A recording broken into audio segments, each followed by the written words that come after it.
On my birthday, she slid the papers across the table like a gift. "Happy birthday," she said, the words dipped in sugar and venom. "The judge gave me everything." Her laugh was sharp. My kids stood behind her, eyes lit in a way I hadn't seen in years, mocking, rehearsed.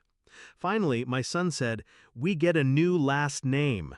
I didn't argue, didn't plead, I just nodded, slid the papers back, and walked out.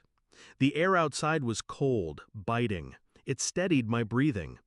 That night, their new mansion was lit like a stage set, perfect, polished, proud. My lawyer's car rolled up the driveway, an envelope in his hand. He didn't knock. He handed it to her in silence. Minutes later, my phone rang. My daughter's voice cracked into the line, hysterical. "How could you hide this for 10 years?" "I didn't," I said. "You chose your side. Now live with it."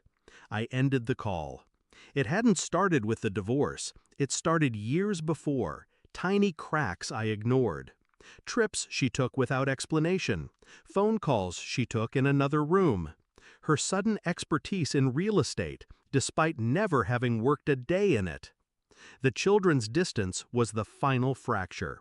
They stopped calling me dad long before the papers arrived. I told myself it was stress, that marriage ebbs and flows. But deep down, I knew. She was rewriting history. The judge, her judge, was the one writing it for her. When she left, she didn't just take the house, the accounts, the custody. She took the truth and buried it beneath a stack of affidavits and forged statements. She thought it would stay buried. I didn't chase her, I chased the facts. Bank records first, she was sloppy. Transfers to an account under a maiden name, I didn't recognize at first. Then phone records, late-night calls to the judge months before the separation. I dug deeper, found the property deeds, the cash transactions that didn't pass through her accounts, the LLCs tied to the judge's brother. It wasn't infidelity, it was collusion. Every ruling he made in her favor was bought and paid for, and I had the trail, dates, amounts, signatures. The kids, they were collateral. She'd fed them her story until it became their truth. I stayed quiet. I smiled when she posted pictures of her new life. I sent polite replies when the kids sent obligatory texts on Father's Day. They thought I'd moved on. In reality, I was just waiting for the right night. The envelope was thin, but its weight could have leveled her world. Inside, copies of every transaction between her and the judge. Her marriage license to her new husband, filed before the divorce was finalized. Emails, her words, discussing the script the children would follow in court. And one more page, a confidential memo signed by the judge himself authorizing the purchase of the mansion she now lives in, through the same shell company she thought was untraceable. I didn't deliver it. My lawyer did. He didn't need to speak. The paper spoke for itself. The phone call came 10 minutes later. "How could you hide this for 10 years?" my daughter screamed. She didn't ask if it was true. She already knew. "I didn't hide it," I said. My voice was calm, almost tired.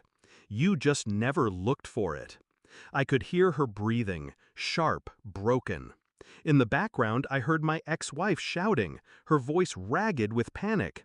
"You let us live a lie," my daughter accused. "No," I said. "You chose to live hers." A pause. Heavy, unfixable. "You could have stopped it," she whispered. "I could have," I admitted. "But why would I save someone who celebrated my destruction?" I ended the call, blocked the number. Some truths are meant to free. Others are meant to chain.